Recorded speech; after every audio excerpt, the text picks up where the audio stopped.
Hey, what's poppin' YouTube? I'm Welcome to my channel. If you're new, please think about subscribing. On this channel, I talk hip-hop, sneakers, fashion, Q&As, story time, how-tos. I do a bunch of different things on this channel. I don't just react to videos, so just always keep that in mind. Today, I got an album review of J-Rock, aka Johnny McKenzie, aka Eastside Johnny's third studio album, Redemption. For those of you guys who aren't that familiar with J-Rock, he was the first artist signed to TDE back in the day, and he's also a member of Black Hippie, which includes Kendrick Lamar and Ab Soul, Schoolboy Q, and all those cats. He's cut from that cloth. I've always rocked with J-Rock, no pun intended, but this is the first album, this is the first project I really listened to in its entirety. I have his other stuff in my phone, I just never really got to him, but this album right here is definitely gonna make me go back and do my history, man, like I do a lot. This album is called Redemption because J-Rock feels like he has a second chance at life following that horrific motorcycle accident that he had. As you're listening to the album, it's almost like the accident made J-Rock into a better person. He put a priority around his family, he's evaluating who his friends are, and it made him just appreciate life more and go harder at his craft. On the song Redemption, he talks about what would happen if he actually died in the accident, who would show up to his funeral, what would happen to his family, who would really genuinely be hurt that he's gone. That's a very important thing to think about because in life, we don't really appreciate things until it's gone. We wait till somebody dies before we say, oh my gosh, yo, I appreciate you. I was really feeling the production on this album. I feel like hook-wise, J-Rock really stepped it up, man. Because when you listen to J-Rock in the past, he's always on that like gangster stuff, man. Doesn't really focus on the hooks too much. And he really put an emphasis on this when it came to this album. Like on the song Knock It Off, man, on that Knock It Off, I was really feeling that, man. It rolled perfectly with the beat, nothing was rushed, everything was really fluid, and I was really feeling that. My favorite song on the album, though, has got to be the Wild Freestyle featuring Kendrick Lamar. I love the chemistry on it. They put together a really dope song, and they were competing with each other on the track. J-Rock is no slouch at all, man. He hung in there with Kendrick, you know what I'm saying? Shout out to J. Cole as well. I almost forgot on the Out of Sight, Out of Mind song. He absolutely went crazy. His verse was absolutely powerful on that song.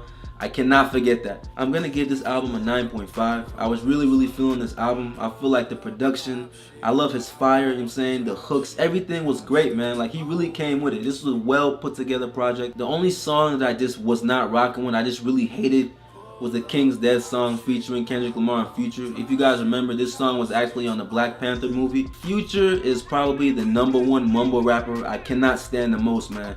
Like, I hate to be disrespectful. I'm not talking to him as a person. I'm talking about his music. I'm cut from that cloth of bars, you know what I'm saying? And I absolutely hate that voice, man.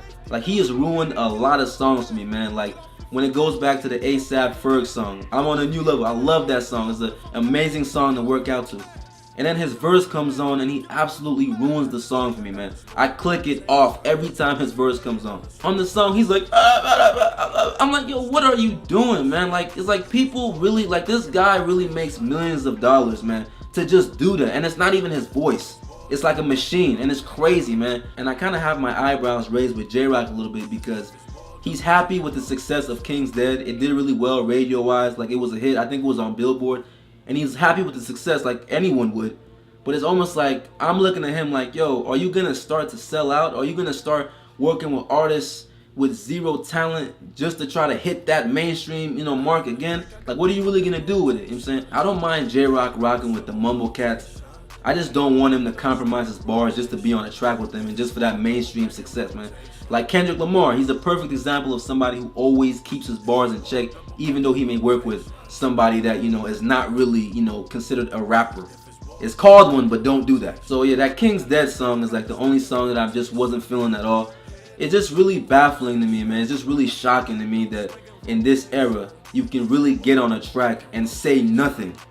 That you can just, you can really get on a track and do that and be famous. And like, if you say that, you're called a hater.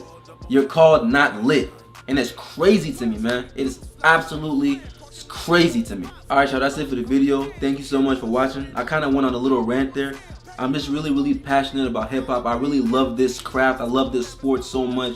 And when I see rappers, or not for, I can't even say rappers, when I see people come in and just basically make hip-hop look like a joke, make hip-hop look like basically anyone can do. You don't even have to be talented anymore. It's a really big problem for me and I really don't like that. Don't forget to give this video a like, get in the comment box, and most importantly, don't forget to hit that sub button.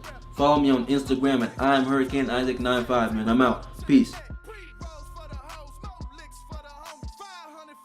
share it with them.